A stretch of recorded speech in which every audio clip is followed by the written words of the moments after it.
Hi అండి, welcome back to peace creations. ఈరోజు recipe వచ్చేసి మినపగారెలు అనమాట. మినపగారెల్ని మిక్సీలో వేసిన పిండితోటి గ్రైండర్లో వేసిన పిండికి వస్తాయి కదా మెత్తగా గారెలు, అలా ఎలా చేయాలో మిక్సీకి వేసిన పిండితో చేసుకోవచ్చు అనమాట.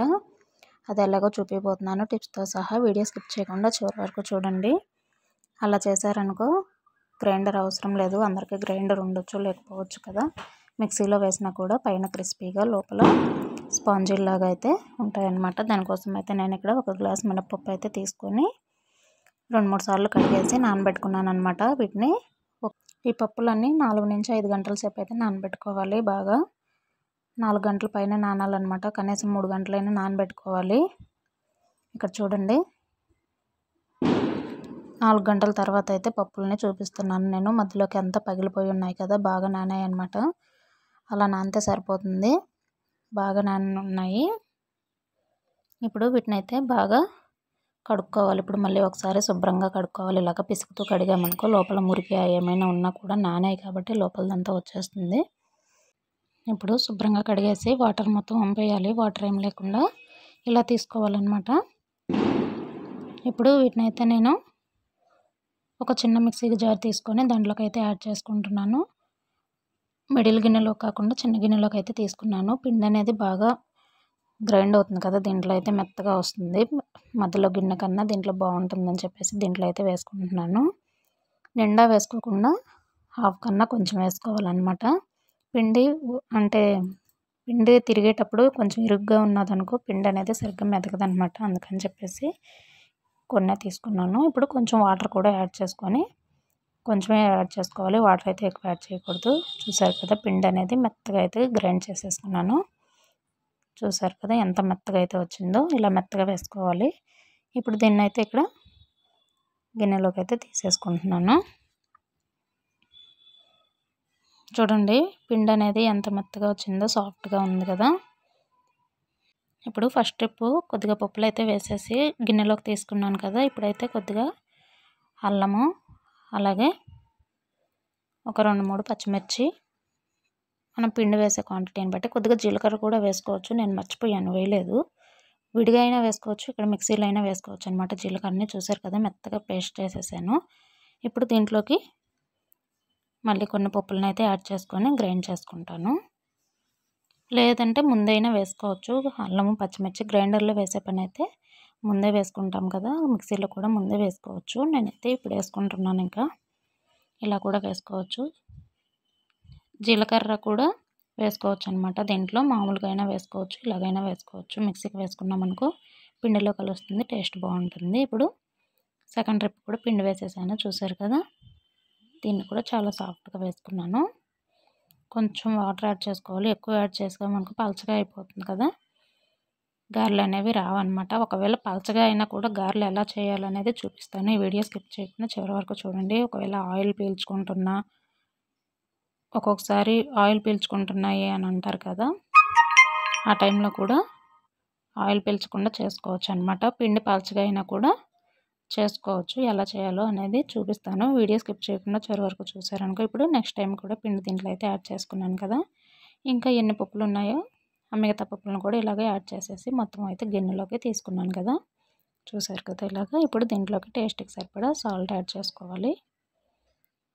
కొద్దిగా జీలకర్ర కూడా యాడ్ చేసుకోవాలి. ఇందాక కూడా యాడ్ చేయలేదు కదా, నేనైతే మర్చిపోయాను.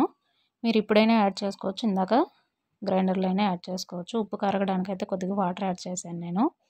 ఆ వాటర్ యాడ్ చేయడం వల్ల నాకైతే పిండి అనేది గారెలకి రాలేదనమాట. వాటర్ పలచగా అయిపోయింది పిండి అనేది. చూసారు కదా, ఉప్పు వేసి బాగా కలిపాను అనమాట. ఈ పిండిని బాగా కలుపుకోవాలి స్పూన్ తోటి.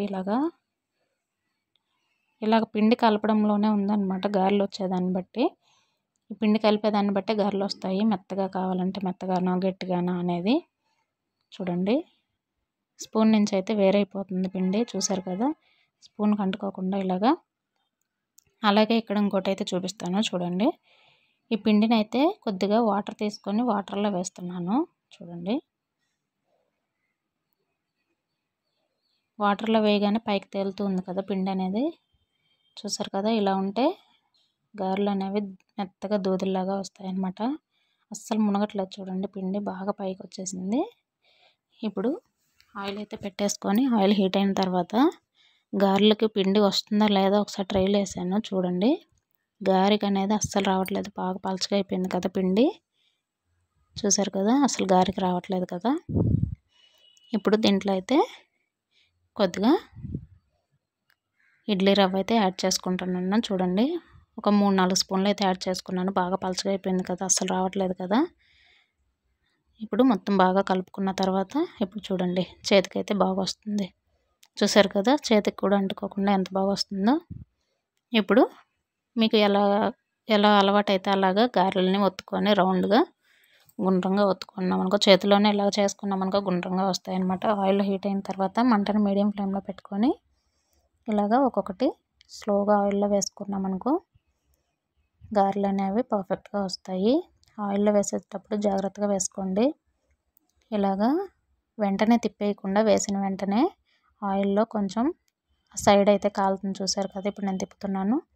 అలాగా కాలిన తర్వాత తిప్పామనుకో ఈలోపు పొంగుతాయి అన్నమాట ఆయిల్లో.